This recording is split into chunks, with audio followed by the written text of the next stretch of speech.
അസ്സലാമു അലൈക്കും വറഹ്മത്തുള്ളാഹി വബറകാതുഹു. പ്രിയമുള്ളവരെ, പരിശുദ്ധ ഖുർആൻ പാരായണം ചെയ്യുന്ന സമയത്ത് വളരെയധികം മർമ്മപ്രധാനപ്പെട്ട ഒരു വിഷയവും പലപ്പോഴും തെറ്റ് സംഭവിക്കുന്ന ഒരു ഭാഗത്തെക്കുറിച്ച് പഠിക്കാനും മനസ്സിലാക്കാനുമാണ് ഇന്നത്തെ വീഡിയോ ഉപയോഗപ്പെടുത്തുന്നത്. പരിശുദ്ധ ഖുർആനിൽ നമ്മൾ കഴിഞ്ഞ വീഡിയോകളിലൊക്കെ അവതരിപ്പിച്ച വസ്ലിന്റെ ഹംസത്തുൽ വസ്ൽ, തൻവീനിന് ശേഷം ഹംസത്തുൽ വസ്ൽ വന്നു കഴിഞ്ഞാൽ, വസ്ലിന്റെ ഹംസ വന്നു കഴിഞ്ഞാൽ കൂട്ടി ഓതുന്ന സമയത്ത് പലപ്പോഴും പല ആളുകൾക്കും സംശയമുള്ള ഭാഗവുമാണ്, തെറ്റിക്കുന്ന ഭാഗവുമാണ്. തെറ്റില്ലാതെ ഖിറാഅത്ത് ചെയ്യാൻ നമ്മൾ ഈ വീഡിയോ ഉപയോഗപ്പെടുത്തണം. അല്ലാഹു തആല തൗഫീഖ് നൽകി അനുഗ്രഹിക്കുമാറാകട്ടെ. വസ്ലിന്റെ ഹംസയുടെ തൊട്ട് മുന്നത്തെ പദത്തിൽ തൻവീൻ വന്നാൽ, തൻവീൻ ഫത്ഹാകട്ടെ, തൻവീൻ കസ്റാകട്ടെ, തൻവീൻ ലമ്മാകട്ടെ, ഏത് തൻവീൻ വന്നാലും തൊട്ട് ശേഷമുള്ള പദത്തിന്റെ തുടക്കത്തിൽ വസ്ലിന്റെ ഹംസ ഉണ്ടെങ്കിൽ അപ്പൊ അവിടെ രണ്ട് പദം ഉണ്ടാവും. ഒന്നാമത്തെ പദത്തിന്റെ അവസാനത്തിൽ തൻവീൻ, രണ്ടാമത്തെ പദത്തിന്റെ തുടക്കത്തിൽ വസ്ലിന്റെ ഹംസ. തൻവീൻ ഒരു പദത്തിന്റെ അവസാനത്തിലാണ് ഉണ്ടാവുക, വസ്ലിന്റെ ഹംസ നമ്മൾ ഇവിടെ ഒരു പദത്തിന്റെ തുടക്കത്തിലായിരിക്കും. അപ്പോ തൻവീനിന് ശേഷം വസ്ലിന്റെ ഹംസ ഉച്ചരിക്കുമ്പോൾ, ഉണ്ടാകുമ്പോൾ, കൂട്ടി ഓതുന്ന സമയത്ത് എങ്ങനെയാണ് ഉച്ചരിക്കുക എന്ന് പല ആളുകൾക്കും അറിയുകയില്ല. അതിനെ തൊട്ട് ആ വിഷയം വളരെ വിശാലമായിട്ട് പഠിക്കേണ്ടതും മനസ്സിലാക്കേണ്ടതുമാണ്. നമ്മുടെ തജ്വീദ് ഗ്രൂപ്പുകളിലൊക്കെ പലപ്പോഴും ആ വിഷയം പലപ്പോഴായിട്ട് നമ്മൾ ഉണർത്തുന്നതും ഓർമ്മപ്പെടുത്തുന്നതും പഠിപ്പിക്കുന്നതുമാണ്. പല ആളുകളും ആ ക്ലാസ്സുകളൊക്കെ കേട്ടതിന് ശേഷം വളരെയധികം സന്തോഷം പറയാറുണ്ട്. അല്ലാഹു തആല ഇനി ആ രൂപത്തിലുള്ള തെറ്റുകളില്ലാതെ റാഹത്തുള്ള ഹഖായ രൂപത്തിലുള്ള ഖിറാഅത്ത് നിർവഹിക്കാൻ നമുക്കൊക്കെ തൗഫീഖ് നൽകുമാറാകട്ടെ. ഇൻഷാ അല്ലാഹ് ഞാൻ വിഷയത്തിലേക്ക് പ്രവേശിക്കുകയാണ്. വസ്ലിന്റെ ഹംസ തൊട്ട് മുമ്പ് തൻവീൻ വന്നു കഴിഞ്ഞാൽ, അല്ലെങ്കിൽ തൻവീന് ശേഷം മറ്റൊരു പദത്തിന്റെ തുടക്കത്തിലായിട്ട് വസ്ലിന്റെ ഹംസ വരുന്ന സമയത്ത് ശ്രദ്ധിക്കേണ്ട ഒരു കാര്യം, തൻവീന് ശേഷം പലപ്പോഴും തെറ്റിക്കുന്ന ഒരു ഭാഗമായതുകൊണ്ട് ഞാൻ ഇൻഷാ അല്ലാഹ് എഴുതി കാണിച്ചു തരാം. ഖുർആൻ പല സ്ഥലങ്ങളിലും വന്നിട്ടുണ്ട്. ആദ്യം ഒരു ഉദാഹരണം സൂറത്തുൽ കഹ്ഫ്. എല്ലാ ദിവസവും, എല്ലാ വെള്ളിയാഴ്ചയും നമ്മൾ ഓതൽ സുന്നത്തായിട്ടുള്ള ഒരു സൂറത്താണ് സൂറത്തുൽ കഹ്ഫ്. ആ സൂറത്തുൽ കഹ്ഫിലെ 88ാമത്തെ ആയത്തിൽ കാണാവുന്നതാണ് ഈ തൻവീന് ശേഷം വസ്ലിന്റെ ഹംസ വന്നതിന്റെ ഉദാഹരണം. ഇൻഷാ അല്ലാഹ് ഞാൻ അത് ബോർഡിൽ എഴുതിയതിനു ശേഷം ഞാൻ പിന്നെ വിശദീകരിക്കാം. ജസാഅനിൽ ഹുസ്ന, ജസാഅൻ എന്നും കാണാം, അതുപോലെ തന്നെ തൊട്ട് ശേഷം അൽ ഹുസ്ന എന്ന് കാണാം. എങ്ങനെയാണ് ഇവിടെ കൂട്ടി ഓതുക? ജസാഅ നിർത്തണമെങ്കിൽ അങ്ങനെ, പിന്നെ ശേഷം എടുത്ത് ഓതുമെങ്കിൽ അൽ ഹുസ്ന. പക്ഷെ ഇത് കൂട്ടി ഓതുന്ന സമയത്ത് പലപ്പോഴും തെറ്റും. ജസാഅനിൽ ഹുസ്ന അങ്ങനെയാണ് അവിടെ ഓതേണ്ടത്. ഇൻഷാ അല്ലാഹ് ബോർഡിൽ എഴുതി കാണിച്ചു തരാം.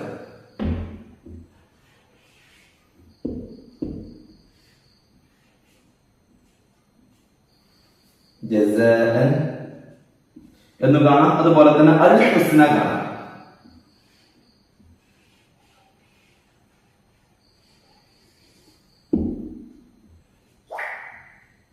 ജസാഅനിൽ ഹുസ്ന. നമ്മൾ കഴിഞ്ഞ വീഡിയോയിലൊക്കെ പറഞ്ഞിട്ടുണ്ടായിരുന്നു, അലിഫ് വന്നു കഴിഞ്ഞാൽ അതിലുള്ള ഹംസ വസ്ലിന്റെ ഹംസയായിരിക്കും. എടുത്തു ഓതുകയാണെങ്കിൽ ഫത്ഹ ആയിരിക്കും. അതെ, ഫത്ഹ ആയിരിക്കും. അപ്പൊ ഇനി നമുക്ക് ഇവിടെ നിർത്തി ഓതുകയാണെങ്കിൽ, നമുക്ക് ഇവിടെ സ്റ്റോപ്പ് ചെയ്ത് ഓതുകയാണെങ്കിൽ പിന്നെ അൽ ഹുസ്ന എന്നാണ് എടുത്തു ഓതുന്ന സമയത്ത്. തൊട്ട് ജസാ എന്നുള്ള പദത്തിന്റെ അവസാനത്തിൽ സ്റ്റോപ്പ് ചെയ്ത് ശേഷം എടുത്തു പോകുന്ന സമയത്തുള്ള രൂപം ഞാനാ പറഞ്ഞത്. ഇനി ഞാൻ പറഞ്ഞുകൊണ്ടുവരുന്നത് കൂട്ടി ഓതുന്ന സമയത്ത് എങ്ങനെ ഇവിടെ ഓതുക? ജസാഅനിൽ ഹുസ്ന എന്ന് പറയണം. ജസാഅനിൽ ഹുസ്ന എന്ന് പറയണം. അതിന്റെ കാരണം ഇൻഷാ അല്ലാഹ് ഞാൻ ഈ വീഡിയോയുടെ അവസാന ഭാഗത്ത് പറയുന്നുണ്ട്. കാരണം പഠിക്കൽ ആവശ്യക്കാർക്ക്, താല്പര്യമുള്ള ആളുകൾക്ക് ഇൻഷാ അല്ലാഹ് വീഡിയോയുടെ അവസാന ഭാഗത്ത് ഞാൻ സൂചിപ്പിക്കുന്നുണ്ട്. ആദ്യം പറയുന്നത് എങ്ങനെ ഇവിടെ ഓതുക? ജസാഅനിൽ ഹുസ്ന എന്നാണ് ഓതുക. അഥവാ തൻവീന് തൻവീൻ ഫത്ഹ ആയതുകൊണ്ട് ഹംസക്ക് കൊടുത്തു, ഫത്ഹ കൊടുത്തു. അതിനുശേഷം ചെറിയ ഒരു നൂന്, എഴുത്തിലാണ് ഞാൻ കാണിക്കുന്നത്, ഉച്ചാരണത്തിനാണ് വേണ്ടത്. ഖുർആനിൽ ഈ രൂപത്തിൽ എഴുത്തിൽ ഉണ്ടാകില്ല, അതുകൊണ്ടാണ് നമ്മൾ വിശദീകരിക്കേണ്ടി വരുന്നത്. ജസാഅൻ എന്നുള്ള ഹംസയാണ്, അതിനുശേഷം ഒരു നൂനുണ്ട്, അതിനുശേഷം അൽ ഹുസ്ന. ഇവിടെ ജസാഅനി, ഈ നൂനിന് നമ്മൾ കസ്റ കൊടുക്കണം. അതിനുശേഷം ഉണ്ടാവുന്ന ഹംസ വസ്ലിന്റെ ഹംസയാണ്. അലിഫ് ലാമിലുള്ള ഹംസ വസ്ലിന്റെ ഹംസയാണ്. വസ്ലിന്റെ ഹംസക്ക് കൂട്ടി ഓതുന്ന സമയത്ത് ഉച്ചാരണത്തിൽ കൊണ്ടുവരില്ല. അപ്പോ ജസാഅനിൽ ഹുസ്ന, ഇവിടെ ജസാ ഉണ്ട് കേട്ടോ, ഞാൻ ഹംസ മാത്രം എഴുതിയെന്ന് മാത്രമേ ഉള്ളൂ. ജസാഅനിൽ ഹുസ്ന, ഇവിടെ നൂന് കൂട്ടി കൊടുക്കുക. നൂന് കൂട്ടി എഴുതി കൊടുത്ത് അതിന് കെസ്റും കൊടുക്കുക. നൂന് കൊടുത്തിട്ട് അതിന് കെസ്റ് കൊടുത്തിട്ട് വായിക്കുമ്പോ ജസാ, നമുക്ക് ഇവിടെ നിന്ന് എഴുതാം ജസാഅനിൽ ഹുസ്ന എന്നാണ് വായിക്കേണ്ടത്. പറഞ്ഞു മനസ്സിലായോ? തൻവീനുള്ള പദത്തിന്റെ ശേഷം തൊട്ടു ശേഷം തന്നെ വസ്ലിന്റെ ഹംസയുള്ള അലിഫ്ലാമോ അല്ലെങ്കിൽ മറ്റ് കെസ്റോ ലോമുണ്ടാകുന്ന ഘട്ടമോ ഏതെങ്കിലും ഒരു വസ്ലിന്റെ ഹംസ വന്നു കഴിഞ്ഞാൽ അവിടെ തെൻവീനിന് ശേഷം, തൻവീനല്ല, തൻവീൻ ഫത്ഹാണെങ്കിൽ ഫത്ഹ കൊടുത്തിട്ട് കെസ്റുള്ള ഒരു നൂന് കൊടുക്കുക. ഇനി തൻവീൻ കെസ്റാണെങ്കിൽ കെസ്റ് കൊടുത്തിട്ട് കെസ്റുള്ള ഒരു നൂന് കൊടുക്കുക. തൻവീൻ ലൊമ്മാണെങ്കിൽ ലൊമ്മ കൊടുത്തിട്ട് ശേഷം കെസ്റുള്ള ഒരു നൂന് കൊടുക്കുക. ഇൻഷാ അല്ലാഹ് എന്തിനാണത് എന്നുള്ളത് ഈ വീഡിയോയുടെ അവസാന ഭാഗത്ത് ആവശ്യക്കാർക്ക് വേണ്ടി ഞാൻ ആഡ് ചെയ്യുന്നുണ്ട്. ഇപ്പോ എങ്ങനെയാണ് ഓതേണ്ടത് എന്നുള്ള ചില ഉദാഹരണങ്ങൾ മാത്രം പറയുകയാണ്. അപ്പോ തൻവീനിന് ശേഷം അല്ലെങ്കിൽ തൻവീൻ ഫത്ഹ ആണെങ്കിൽ ഫത്ഹ കൊടുത്തതിന് ശേഷം ഒരു കെസ്റുള്ള നൂന് കൊടുത്ത് അതിന് കെസ്റ കൊടുക്കണം. ഇൻഷാ അല്ലാഹ് നമുക്ക് സൂറത്തുൽ കഹ്ഫിലെ 88-ാമത്തെ ആയത്താണിത്. എങ്ങനെയാണ് ഓതുക? ജസാഅനിൽ ഹുസ്ന, ജസാഅൽ ഹുസ്ന എന്നൊക്കെ പല ആളുകളും അങ്ങനെ ഓതാറുണ്ട്, തെറ്റാണ്. ജസാഅനിൽ ഹുസ്ന എന്ന് ഓതണം. ഇൻഷാ അല്ലാഹ് അടുത്ത ഉദാഹരണത്തിലേക്ക് നമുക്ക് പ്രവേശിക്കാം.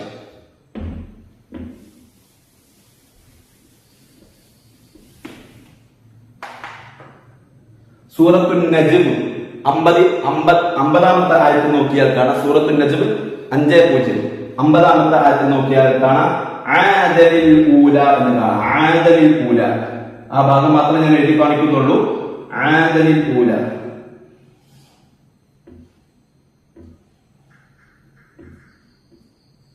ആദലിൽ ഊല.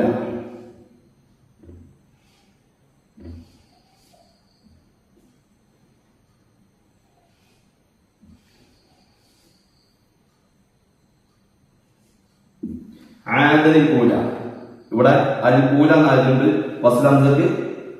വസ്ലിന്റെ ഹംസ കൂട്ടി വന്ന സമയത്ത് ഉച്ചാരണത്തിൽ കൊണ്ടുവരില്ല. അപ്പൊ ആദലിൽ ഊല എന്നുള്ളത് ഇവിടെ തൻവീൻ ഫത്ഹ ഉണ്ട്, തൻവീൻ ഫത്ഹ. അതിനുശേഷം വസ്ലിന്റെ ഹംസ ഉണ്ട്. വസ്ലിന്റെ ഹംസ അലിഫ്ലാമുള്ള വസ്ൽ ഹംസയാണ്. ഊല എന്നുള്ള പദത്തിന്റെ തുടക്കത്തിൽ അലിഫ്ലാമ പ്രവേശിച്ചപ്പോൾ അല്ലെങ്കിൽ അൽ എന്നുള്ളത് പ്രവേശിച്ചപ്പോൾ അൽ ഊലയായി. അപ്പോ അവിടെയുള്ള ഹംസ വസ്ലിന്റെ ഹംസയാണ്. അപ്പൊ ഇവിടെ ആദനിൽ ഊല എന്നാണ് വായിക്കേണ്ടത്, ഓതേണ്ടത്. ആദനിൽ ഊല. എന്തെങ്ങനെ ആദനിൽ ഊല എന്ന് പറയാൻ കാരണം ആദൻ എന്നുള്ള പദത്തിന്റെ അവസാനത്തിൽ തൻവീൻ ഉണ്ട്, ഊല എന്നുള്ള പദത്തിന്റെ തുടക്കത്തിൽ വസ്ലിന്റെ ഹംസയും ഉണ്ട്. അപ്പൊ നമുക്ക് നോക്കൂ, ഞാൻ ഓതുന്ന രൂപത്തിൽ ഞാൻ എഴുതി കാണിച്ചു തരാം. ആദ, തൻവീൻ ഫത്ഹ ഫത്ഹ കൊടുത്തു, ശേഷം കസ്റുള്ള നൂന് കൊടുത്തു. ആദനിൽ ഊല.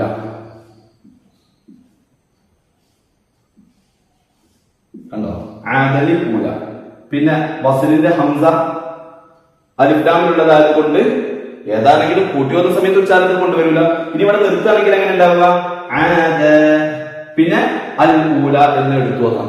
പിന്നെ എല്ലാവർക്കും സംശയം ഉണ്ടാവും, ആദൻ എന്നുള്ളതിന് ശേഷം ഒരു അലിഫ് ഉണ്ടല്ലോ, അതെന്തിനാണല്ലോ? അത് ഇൻഷാ അല്ലാഹ് നമുക്ക് മറ്റൊരു ക്ലാസ്സിൽ അവതരിപ്പിക്കാം. അഥവാ തൻവീൻ ഫത്ഹുള്ള പദത്തിന് ശേഷം അലിഫ് ഉണ്ടാകും.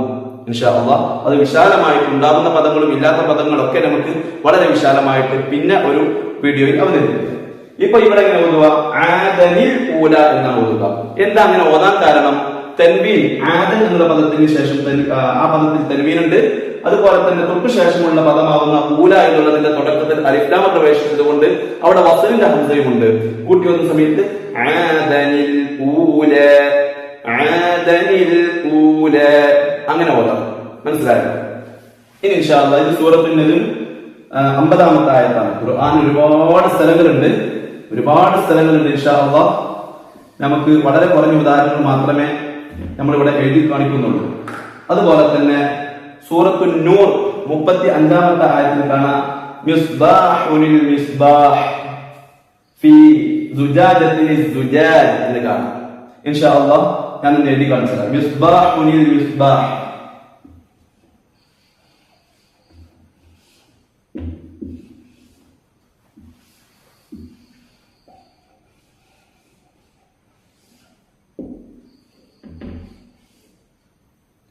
ആദ്യം ഇത് മാത്രം കാണിക്കുക. ഈ ആയത്തിൽ തന്നെ 2 ഉദാഹരണമുണ്ട്. നമ്മൾ പറഞ്ഞുകൊണ്ടിരിക്കുന്ന വിഷയത്തിൽ 2 ഉദാഹരണമുണ്ട്. ആദ്യം ഈ ഭാഗം മാത്രമേ കാണിച്ചു തരാം. മിസ്ബാഹുനിൽ മിസ്ബാഹ്, മിസ്ബാഹുനിൽ മിസ്ബാഹ് എന്ന് പറയുന്ന സമയത്ത് നമുക്ക് മനസ്സിലാക്കാം, ഇവിടെ തൻവീൻ ഉണ്ടല്ലോ, തൻവീൻ ളമ്മുണ്ട്. മിസ്ബാഹുനിൽ മിസ്ബാഹ്, ഇവിടെ തൻവീൻ ളമ്മുണ്ടായത് കൊണ്ട് തന്നെ നമുക്ക് തൻവീൻ ളമ്മ് ഈ രൂപത്തിൽ എല്ലാവർക്കും മനസ്സിലാകാം. തൻവീൻ ളമ്മ്, ഈ തൻവീൻ ളമ്മ് ഉണ്ടാകുമ്പോ തൊട്ട് ശേഷം മിസ്ബാഹിന്റെ പദത്തിന്റെ അവസാനത്തിൽ തൻവീൻ ഉണ്ട്, തൻവീൻ ളമ്മുണ്ട്. മറ്റൊരു പദത്തിന്റെ തുടക്കത്തിലായിട്ട് വസലിന്റെ ഹംസയുണ്ട്. വസലിന്റെ ഹംസ ഏത് ഹംസയാണ്? അലിഫ്ലാമിലുള്ള മിസ്ബാഹ് എന്നുള്ള പദത്തിന്റെ തുടക്കത്തിൽ അലിഫ്ലാം കടന്നപ്പോൾ ഉണ്ടാവുന്ന അൽ മിസ്ബാഹ്, ഇതാണ് വസലിന്റെ ഹംസ. ഈ വസലിന്റെ ഹംസ കൂട്ടി വന്ന സമയത്ത് ഉച്ചാരണത്തിൽ കൊണ്ടുവരാൻ പറ്റൂല. അപ്പൊ നമ്മൾ എങ്ങനെ ഓതുക? മിസ്ബാഹു, തൻവീൻ ളമ്മായതുകൊണ്ട് മിസ്ബാഹു എന്ന് മാത്രം കൊടുക്കുക, ളമ്മ മാത്രം കൊടുക്കുക. ശേഷം എന്ത് ചെയ്യാം? കസ്റുള്ള നൂന് കൊടുത്തിട്ട് മിസ്ബാഹു നിൽ മിസ്ബാഹ്. ഇവിടെ വേറെ വിഷയം കൂടെ ഉണ്ട് കേട്ടോ. മിസ്ബാഹു നിൽ മിസ്ബാഹ്. പിന്നെ ഹംസ നമ്മൾ ഉച്ചരിക്കുന്നില്ല, സുക്കൂനുള്ള ലാമിനെ നമ്മൾ ഉച്ചരിക്കുന്നുള്ളൂ. ആ ഹംസ ഉച്ചരിക്കാതിരിക്കാനുള്ള കാരണം എന്താ? വസലിന്റെ ഹംസയാണ്. നമ്മൾ കഴിഞ്ഞ ക്ലാസ്സുകളിലൊക്കെ പഠിച്ചിട്ടുണ്ട്. അപ്പൊ മിസ്ബാഹു നിൽ മിസ്ബാഹ്. അതുപോലെ തന്നെ ഫീ സുജാദത്തിനി സുജാദ് എന്നുള്ളത് കൂടെ ഈ ആയത്തിന്റെ ബാക്കി അതുകൂടെ ഇൻഷാ അല്ലാഹ് എഴുതിയിട്ട് ഉദാഹരണങ്ങൾ ഉണ്ടാവുന്ന ആയത്തുകളും സൂറത്തുകളൊക്കെ ഞാൻ ചെറുതായിട്ടൊന്ന് പരിചയപ്പെടുത്തിയിട്ട് നിങ്ങൾ തന്നെ നോക്കാൻ വേണ്ടി ഇൻഷാ അല്ലാഹ് പ്രത്യേകം ഓർമ്മപ്പെടുത്തുകയാണ്. അപ്പൊ ഇതിന്റെ ഭാഗത്ത് തന്നെ ഫീ സുജാദത്തിനി സുജാദ്,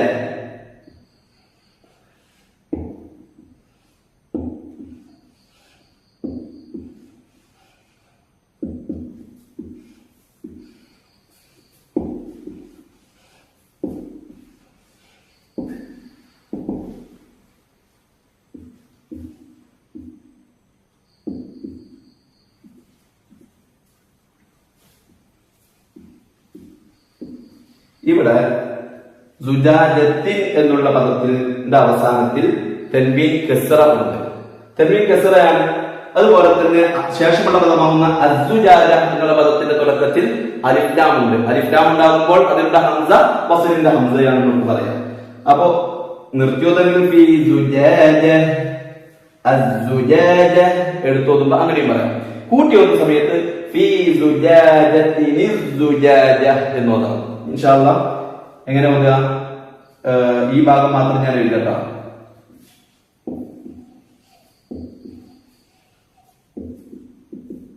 തൻവീൻ കസ്റായത് കൊണ്ട് കസ്റ മാത്രം ഇട്ടിട്ട് ശേഷം കസ്റുള്ള നൂന് കൊടുക്കുക. പിന്നെ അസ്സുജാജ. ഇവിടെ നോക്കൂ, വസലിന്റെ ഹംസയാണ്, അലിഫ്ലാമിലുള്ള ഹംസ ആയതുകൊണ്ട് അത് നമ്മൾ പരിഗണിക്കൂല. എന്നിട്ട് അസ്സുജാജ ഈ സുക്കൂനുള്ള ലാമിന് ശേഷമുള്ള സാഹിൽ ചേർത്തിയിട്ട് ഇൻഷാ അല്ലാഹ് ചേർത്താനുള്ള കാരണങ്ങളൊക്കെ നമുക്ക് മറ്റൊരു വീഡിയോയിൽ അവതരിപ്പിക്കുന്നുണ്ട്. ഫീ സുജാജത്തിനി സുജാജ, ഫീ സുജാജത്തിനി സുജാജ. ഇത് പലപ്പോഴും ഫീ സുജാജത്തി സുജാജ എന്ന് ഓതാറുണ്ട്, തെറ്റാണ്. അങ്ങനെ ആകുമ്പോൾ തൻവീനാകുന്ന ഒരു ഇൻഷാ അല്ലാഹ് അതിന്റെ കാരണം പറയാനിരിക്കുകയാണ്. തൻവീനാകുന്ന ഒരു അക്ഷരത്തെ നമ്മൾ നഷ്ടപ്പെടുത്തുകയാണ്. അപ്പൊ അള്ളാഹുവിന്റെ ഖുർആനിൽ നിന്നും ഒരു ഹർഫിനെ നഷ്ടപ്പെടുത്തിയിട്ട് വലിയ കുറ്റങ്ങൾ വാങ്ങേണ്ടി വരും. അള്ളാഹു തആല കാത്തുരക്ഷിക്കുമാറാകട്ടെ. ഇനി ഞാൻ പറഞ്ഞു വരുന്നത് എന്താണ് ഇതിന്റെ കാരണം എന്നുകൂടെ ഞാൻ വളരെ സിമ്പിൾ ആയിട്ട് ഞാൻ ഓർമ്മപ്പെടുത്തുകയാണ്. അത് ആവശ്യക്കാർക്ക് വേണ്ടി കേട്ടാൽ മതി ഇൻഷാ അല്ലാഹ്. എന്താണ് ഇതിന്റെ കാരണം, എങ്ങനെയാണ് ഓതേണ്ടത് എന്നുള്ളത് ഞാൻ വളരെ വ്യക്തമാക്കി പറഞ്ഞു. അതുപോലെ തന്നെ ഖുർആനിൽ ഒരുപാട് സ്ഥലങ്ങളിൽ സൂറത്തുൽ ബഖറ 61-ാമത്തെ ആയത്തിൽ കാണാം എന്നൊക്കെ കാണാം. അതുപോലെ തന്നെ സൂറത്തു ജുമഅ, എല്ലാ വെള്ളിയാഴ്ചയും പള്ളികളിൽ നിന്നൊക്കെ കേൾക്കുന്ന സൂറത്തുൽ ജുമഅ സൂറത്തിന് അവസാനത്തെ പേജിൽ നോക്കിയാൽ കാണാം അതുപോലെ തന്നെ സൂറത്തുൽ ബഖറ തന്നെ 180-ാമത്തെ ആയത്തിൽ കാണാം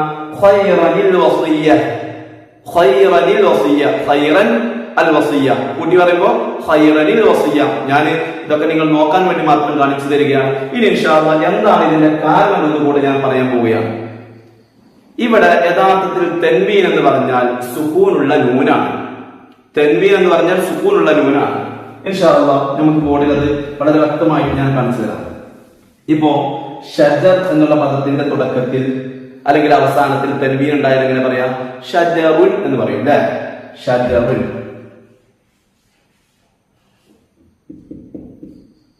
ഷജറുൻ തൻവീൻ കൊടുത്തപ്പോ ഷജറുൻ.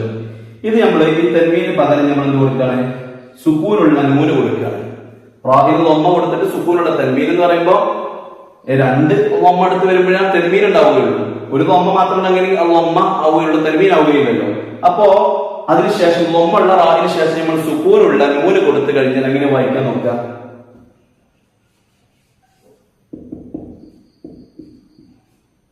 ഷജറുൻ. ഷജറുൻ ഇതെങ്ങനെ വായിക്കാം? അതും ഷജറുൻ എന്നുള്ളത് തന്നെ വായിക്കാം. അപ്പോ തൻവീൻ എന്ന് പറഞ്ഞാൽ സുക്കൂനുള്ള നൂന് തന്നെയാണെന്ന് നമുക്ക് മനസ്സിലായി. സുക്കൂനുള്ള നൂന് അതാണ്. അപ്പൊ സുക്കൂൻ തൻവീൻ എന്ന് പറഞ്ഞാൽ സുക്കൂനുള്ള നൂനായിരിക്കും. ഇനി ഷജരിൻ എന്നാകണമെങ്കിലോ അപ്പോ റായിന്റെ ലൊമ്മ വായിച്ചിട്ട് കെസർ കൊടുക്കണം, ഷജരിൻ എന്ന് വായിക്കണം. അതുപോലെ തന്നെ ഷജറൻ ഫത്ഹാണെങ്കിലോ ഷജറൻ എന്ന് വായിക്കണം. മനസ്സിലായി? ഷജറൻ. അപ്പൊ തൻവീൻ ഫത്ഹായാലും കെസറായാലും ലൊമ്മ ആയാലും അതൊക്കെ സുക്കൂനുള്ള ഒരു നൂനാണ്.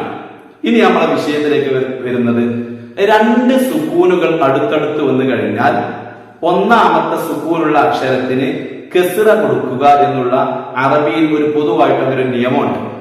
അതിനെ അറബി ഭാഷ പഠിച്ചവർക്കൊക്കെ അറിയാം, ഇൽതിഖാഉ സാകിനൈനി എന്ന് പറയും. രണ്ട് സുക്കൂൻ ഒരുമിച്ച് കൂടിക്കഴിഞ്ഞാൽ അത് നമുക്ക് വായിക്കാൻ കഴിയൂല. അങ്ങനെ വായിക്കാൻ കഴിയാത്ത കാരണം കൊണ്ട് തന്നെ ഒന്നാമത്തെ സുക്കൂനുള്ള അക്ഷരത്തിന് കെസ്റ കൊടുത്ത് വായിക്കണം. അതാണ് ഇവിടെ നടക്കുന്നതൊക്കെ. അപ്പൊ തൻവീൻ എന്ന് പറഞ്ഞാൽ സുക്കൂനുള്ള നൂനാണ്.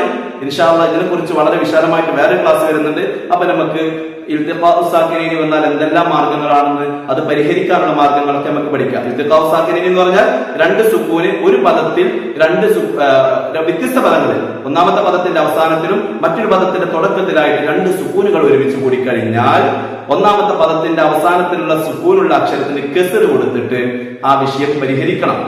അതാണ് അറബിയിലുള്ള പൊതു നിയമം.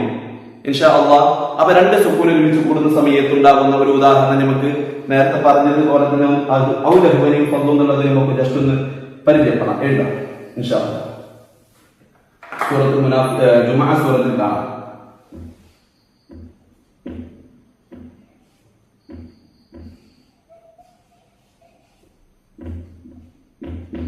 ഇത് തൻവീൻ ഫത്ഹ, അതിനുശേഷം ഉണ്ടാകുന്ന അലിഫ്.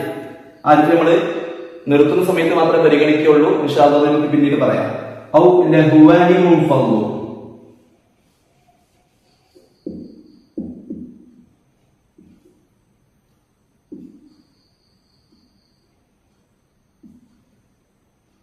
സുക്കൂനാണ് ഇൻഫളു. ഇവിടെ നോക്കൂ, ഔ ലഹുവൻ എന്നുള്ള ഇത് ഒന്നായി വായിക്കരുത്. ഔ ലഹുവൻ എന്നുള്ള തൻവീൻ ഫത്ഹ. തൻവീൻ ഫത്ഹ എന്ന് പറഞ്ഞാൽ ഞാൻ പറഞ്ഞിട്ടുണ്ട് സുക്കൂനുള്ള നൂനാണ്. അപ്പോൾ എങ്ങനെ പറയാം? ലഹുവ. കണ്ടോ? ലഹുവൻ എന്ന വായിക്കുള്ളൂ. പിന്നെ ശേഷമുള്ളത് വസലിന്റെ ഹംസയാണ്. വസലിന്റെ ഹംസ സുക്കൂനാണ്. അതെങ്ങനെ സുക്കൂനാകുന്നത്? ആദ്യം ഒരു കാര്യം മനസ്സിലാക്കണം. ഒരു അക്ഷരത്തിന് ഫത്ഹയോ കെസറയോ ലൊമ്മോ ഇല്ലെങ്കിൽ അതിന് സുക്കൂനായിരിക്കും. ചിലപ്പോൾ നമ്മൾ സുക്കൂൻ ഇട്ട് കൊടുക്കും, ചിലപ്പോൾ ഇട്ട് കൊടുക്കില്ല. സുക്കൂൻ അവിടെ ഇട്ട് കൊടുത്താലും ഇട്ട് കൊടുത്തിട്ടില്ലെങ്കിലും അതെന്തെന്നെയാണ്? സുക്കൂൻ തന്നെയാണ്. ഫത്ഹ കസ്റ ലൊമ്മോ ഇല്ലെങ്കിൽ അത് സുക്കൂനായിരിക്കും. ഇപ്പൊ ഇവിടെ ലഹുവൻ എന്നുള്ള തൻവീന് സുക്കൂനുണ്ട്. തൻവീൻ എന്നാണ് സുക്കൂനുള്ള നൂന നമുക്കറിയാം. അതുകൊണ്ട് ഞാൻ ഇവിടെ എഴുതി കാണിച്ചിട്ടുണ്ട്. ശേഷമുള്ള അലിഫ് ഹംസ, വസലിന്റെ ഹംസ. വസലിന്റെ ഹംസ കൂട്ടി ഓതുന്ന സമയത്ത് ഉച്ചാരണത്തിൽ കൊണ്ടുവരില്ല. എന്തായാലും കൂട്ടി ഓതുന്ന സമയത്ത് ഫത്ഹയോ കസ്റോ ലൊമ്മോ അതിനുണ്ടാവൂല. അപ്പൊ പിന്നെന്തായിരിക്കും? സുക്കൂനായിരിക്കും. അപ്പൊ രണ്ട് സുക്കൂനും അടുത്തടുത്ത് വന്നു. രണ്ട് സുക്കൂൻ അടുത്തടുത്ത് വന്നാൽ ഇൽതിഖാഉ സാകിനൈനി എന്നുള്ള വിഷയം വരും. അപ്പൊ ഒന്നാമത്തെ അക്ഷരത്തിന് നമ്മൾ കെസ്ർ കൊടുത്ത് പരിഹരിക്കണം, ആ പ്രശ്നം ഒഴിവാക്കണം. ഇപ്പൊ എന്തായി? ഔ ലഹുവ നീ മുൻഫളുനായി. പിന്നെന്തുകൊണ്ട് ഹംസ ഉച്ചരിച്ചില്ല? അതിന്റെ കാരണം നമ്മൾ കഴിഞ്ഞ ക്ലാസ്സിലൊക്കെ പറഞ്ഞിട്ടുണ്ട്. വസലിന്റെ ഹംസയെ കൂട്ടി ഉച്ചരിക്കുന്ന സമയത്ത് കൂട്ടി ഓതുന്ന സമയത്ത് ഉച്ചരിക്കൂല. അപ്പോ എന്തായാലും സുക്കൂനാണ്. സുക്കൂനായതുകൊണ്ട് വസൽ ഹംസക്ക് സുക്കൂനാണ്. കാരണം എന്താ? ഫത്ഹോ കസ്റോ ലൊമ്മ കൂട്ടിച്ചേരിക്കുന്ന സമയത്ത് ഈ വിഷയം ഉണ്ടാവുള്ളൂ. ഇവിടെ ലഹുവ എന്ന് പറഞ്ഞ് നിർത്തിയിട്ട് യുഫല്ലു എന്ന് എടുത്തു പോകുന്ന സമയത്ത് ആ പ്രശ്നമേ ഉദിക്കുന്നില്ല. കൂട്ടി ഓതുന്ന സമയത്താണ് ഈ വിഷയങ്ങളൊക്കെ ഉദിക്കുന്നേ ഉള്ളൂ. അപ്പൊ കൂട്ടി വന്ന സമയത്ത് വസ്ലിന്റെ ഹംസ എന്തുകൊണ്ട് പരിഗണിച്ചില്ല? അത് വസ്ലിന്റെ ഹംസ ആയതുകൊണ്ട് തന്നെ കൂട്ടി വന്ന സമയത്ത് പരിഗണിക്കൂല. അതേ സമയത്ത് എന്തുകൊണ്ട് അതിന് സുക്കൂനായി? ഫത്ഹോ കസ്റോ ദമ്മോ ഇല്ല ഒരു അക്ഷരത്തിനെങ്കിൽ അതിനെന്തായിരിക്കും? സുക്കൂനായിരിക്കും. പിന്നെ നമ്മളത് വസ്ലിന്റെ ഹംസ ആയതുകൊണ്ട് കൂട്ടി വന്ന സമയത്ത് ഉച്ചാരണം കൊണ്ടുവരികയും ഇല്ല എന്നേ ഉള്ളൂ. അപ്പൊ എന്നവിടെ ഓതുക. അപ്പൊ രണ്ട് സുക്കൂൻ ഇവിടെ അടുത്തടുത്ത് വന്നു. ഏതൊക്കെയാ രണ്ട് സുക്കൂന്? ഒന്നാമത്തെ സുക്കൂൻ ഇതാ തൻവീനാകുന്ന സുക്കൂൻ, സാക്കിനായി അഥവാ സുക്കൂന്. അതുപോലെ തന്നെ ശേഷം എന്താണ്? വസലിന്റെ ഹംസ. വസലിന്റെ ഹംസക്ക് ഫത്ഹോ കസ്റോ ദമ്മോ കൂട്ടി വന്ന സമയത്ത് ഉണ്ടാവൂല. പിന്നെന്താ ഉണ്ടാവുക? സുക്കൂൻ ഉണ്ടാവുക. അപ്പൊ രണ്ട് സുക്കൂൻ ഒരുമിച്ച് കൂടിയപ്പോൾ ഒന്നാമത്തെ സുക്കൂന് കളഞ്ഞിട്ട് നമ്മൾ കസ്ർ കൊടുത്തു. അപ്പൊ എങ്ങനെ വായിക്കാം? ഇങ്ങനെയാണ് എല്ലാ തൻവീന് ശേഷം വസലിന്റെ ഹംസ വന്നതിന്റെ ഉദാഹരണങ്ങളിലൊക്കെ നമ്മൾ പറഞ്ഞത്. അവിടെ കസ്റുള്ള നൂന് കൊടുക്കാൻ കാരണം എന്താണ്? ആ കസ്റുള്ള നൂന് തൻവീനാണ്. സുക്കൂനുള്ള നൂന് ആദ്യം തൻവീനായിരുന്നു. എന്നിട്ട് അതിന് നമ്മൾ ഇൽതിഖാഉ സാക്കിനിൻ എന്നുള്ള വിഷയം ഉണ്ടായതുകൊണ്ട് അതിനെ ഇല്ലാതെയാക്കാൻ വേണ്ടി ആദ്യത്തെ നൂനാകുന്ന തൻവീൻ നമ്മൾ കസ്ർ കൊടുത്തപ്പോ ലഹുവനിൻ ഫളു ഖൈറനിൽ വസിയ കണ്ടോ? ഖൈറനിൽ വസിയ തൻവീനാകുന്ന നൂനിന് നമ്മൾ കസ്ർ കൊടുത്ത് ആ പ്രശ്നം പരിഹരിച്ചു. ഇപ്പൊ ഇൽതിഖാഉ സാക്കിനിൻ ഉണ്ടോ? ഇല്ല. കാരണം എന്താ? ഒന്നാമത്തെ നൂനിന് കസ്റാണ്, രണ്ടാമത്തെ അലിഫോ അത് സുക്കൂനായിക്കോട്ടെ കുഴപ്പമില്ല. എന്നാലും രണ്ട് സുക്കൂൻ അടുത്തടുത്ത് വരിക എന്നുള്ള പ്രശ്നമില്ലല്ലോ. ഇത് അൽഹംദുലില്ലാ നമ്മുടെ വാട്സാപ്പ് ക്ലാസ്സിലൊക്കെ വളരെ വിശാലമായിട്ട് പറഞ്ഞിരുന്നു, പഠിപ്പിച്ചിരുന്നു. ഇത് ഇനി മനസ്സിലാകാത്തവർ ഒന്നുകൂടെ ഈ വീഡിയോ കണ്ടാൽ മതി, ഇൻഷാ അല്ലാഹ് മനസ്സിലായിക്കൊള്ളും. അതുപോലെ തന്നെ ഈ വിഷയം എന്താണ് ഇതിന്റെ കാരണമെന്ന് മനസ്സിലാക്കുന്നതിനപ്പുറം, അതെന്തായാലും മനസ്സിലാക്കുന്നത് നല്ലതാണ്, അതിനപ്പുറം ഇതുപോലത്തെ ഉദാഹരണങ്ങളൊക്കെ കണ്ടെത്തി എങ്ങനെയാണ് അവിടെ ഓതേണ്ടത്, ഇത്രകാലം നമ്മൾ എങ്ങനെയായിരുന്നു ഓതിയിരുന്നത് എന്നുകൂടെ വിലയിരുത്തിക്കൊണ്ട് നല്ല റാഹത്തുള്ള ഖിറാഅത്ത് അവതരിപ്പിക്കണം, ഓതണം. അല്ലാഹു തആല തൗഫീഖ് നൽകുമാറാകട്ടെ. നമ്മൾ പഠിച്ചതും പഠിപ്പിച്ചതും പറഞ്ഞതും കേട്ടതും എല്ലാം അല്ലാഹു തആല സ്വാലിഹായ അമലായി സ്വീകരിക്കുമാറാകട്ടെ. അൽഹംദുലില്ലാഹി റബ്ബിൽ ആലമീൻ حمدا يوافي نعمه ويكافئ مزيده اللهم صل وسلم وبارك على سيدنا محمد وعلى آل سيدنا ومولانا محمد الرحمن الرحيم يا الملك الملوك يا രാജാതിരാജനായ അല്ലാഹ്. ഇത്ര സമയം ഞങ്ങൾ പറഞ്ഞതും ഇവിടെ സഹോദരിമാരും സഹോദരങ്ങളും കേട്ടതും ഒക്കെ നീ സ്വീകരിക്കണേ റഹ്മാനെ. അല്ലാഹുവേ, നിന്റെ പരിശുദ്ധ കലാമാകുന്ന നിന്റെ ഖുർആനിൽ ചെയ്യുന്ന സേവനങ്ങൾ ഖിദ്മാത്തുകളൊക്കെ നീ സ്വീകരിക്കണേ റഹ്മാനെ. അല്ലാഹുവേ, ഞങ്ങൾ ചെയ്യുന്നതൊക്കെ ഇഖ്ലാസുള്ള പ്രവർത്തനമാക്കണേ റഹ്മാനെ. കിബറിന്റെ അഹങ്കാരത്തിന്റെ ലാഞ്ചനയിൽ കടന്നു വന്ന് റഹ്മാനെ ചെയ്യുന്ന അമലുകൾ പൊളിഞ്ഞു പോകുന്ന ഒരവസ്ഥ ഞങ്ങളിലേക്ക് നീ വരുത്തല്ല റഹ്മാനെ. ഞങ്ങളുടെ മാതാപിതാക്കൾ, ഉസ്താദുമാര്, കൂട്ടുകുടുംബാദികൾ, ഞങ്ങളുടെ ക്ലാസുകൾ കേൾക്കുന്നവർ, ശ്രമിക്കുന്നവരും, അതുപോലെ തന്നെ വാട്സാപ്പ് ക്ലാസുകളിൽ പങ്കെടുക്കുന്നവർ, ഈ ക്ലാസുകൾ കേൾക്കുന്നവർ എല്ലാവർക്കും നീ ഖൈറും ബറക്കത്തും സന്തോഷവും നൽകണേ റഹ്മാനെ.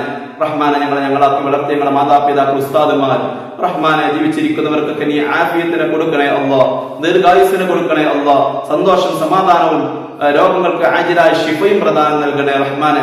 അല്ലാഹു, ഞങ്ങളുടെ ഭാര്യമാർ, ഞങ്ങളുടെ മക്കൾ, ഭർത്താക്കന്മാർ, ഞങ്ങളുമായി ബന്ധമുള്ള മുഴുവൻ മുഅ്മിനീങ്ങൾ, മുഅ്മിനാത്ത്, ഉസ്താദുമാർ, ശിഷ്യന്മാർ എല്ലാവർക്കും നീ ഖൈറും ബറക്കത്തും സന്തോഷവും നൽകണേ റഹ്മാനെ.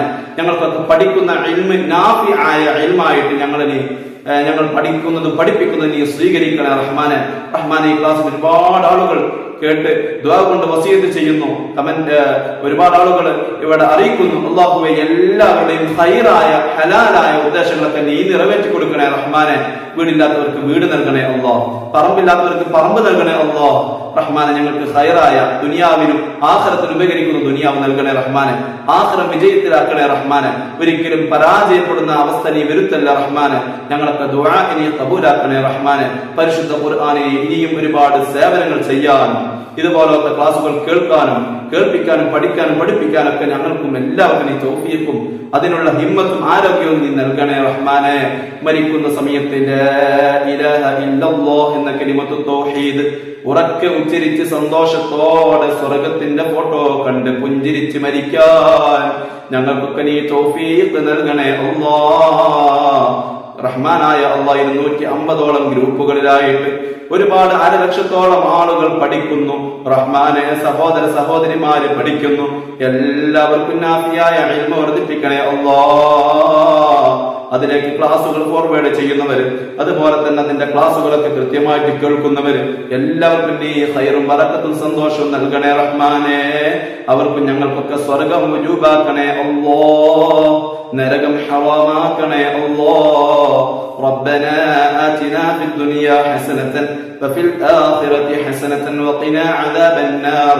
ربنا تقبل منا إنك أنت السميع العليم وتب علينا إنك أنت التواب الرحيم برحمتك يا أرحم الراحمين. صلى الله تعالى وسلم على خير خلقه سيدنا محمد وآله وصحبه أجمعين. سبحان ربك رب العزة عما يصفون وسلام على المرسلين والحمد لله رب العالمين. السلام عليكم ورحمة الله وبركاته.